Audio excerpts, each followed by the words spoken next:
भाई रे तेरा माटी होया शरीर, बैठ लिया मालिक के गाड़ी में। भाई रे तेरा माटी होया शरीर, बैठ लिया मालिक के गाड़ी में। भाई रे तेरा माटी होया शरीर, बैठ लिया मालिक के गाड़ी में। भाई रे तेरा माटी होया शरीर, बैठ लिया मालिक के गाड़ी में। बैठ लिया मालिक की गाड़ी में, बैठ लिया मालिक की गाड़ी में। भाई रे तेरा माटी होया शरीर, बैठ लिया मालिक की गाड़ी में।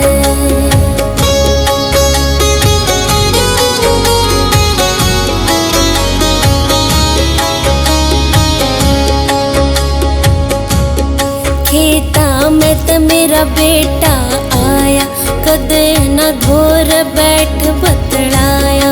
कदे न धोर बैठ बतलाया। खेता में तो मेरा बेटा आया, कदे न धोर बैठ बतलाया।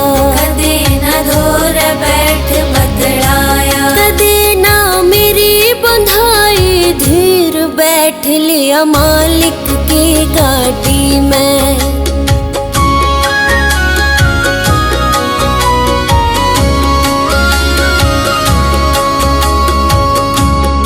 घेर में ते बहू मेरी आई, कदे न धोर बैठ बतलाई। कदे न धोर बैठ बतलाई। घेर में ते बहू मेरी आई, कदे न धोर बैठ बतलाई। कदे न धोर बैठ बतलाई। आज मेरा माटी होया शरीर, बैठ लिया मालिक की गाड़ी में।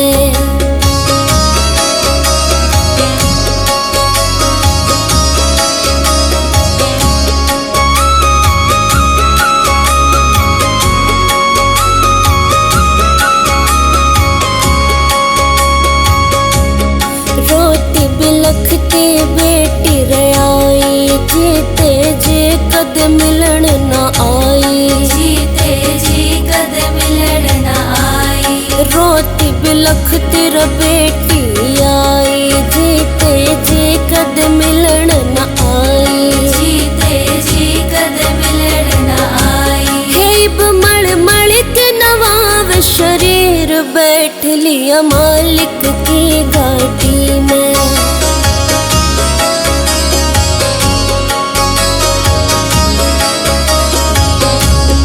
अपने पिहड़ते बहू घर आई, शाल तू शाले व संग में लाई। शाल तू शाले व संग में लाई। अपने पिहरते बहू घर आई, शाल तू शाले संग में लाई। शाल तू शाले व संग में लाई। माटी न उठावे चीर, बैठ लिया मालिक की गाड़ी में।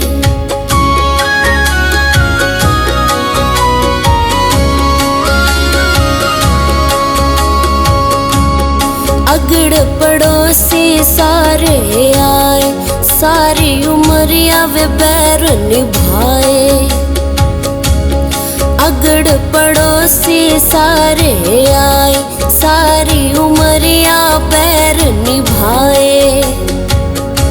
हो जागा राम कुमार अमर शरीर, बैठ लिया मालिक की गाड़ी में। बैठ लिया मालिक की गाड़ी में, बैठ लिया मालिक की गाड़ी में। भाई रे तेरा माटी होया शरीर, बैठ लिया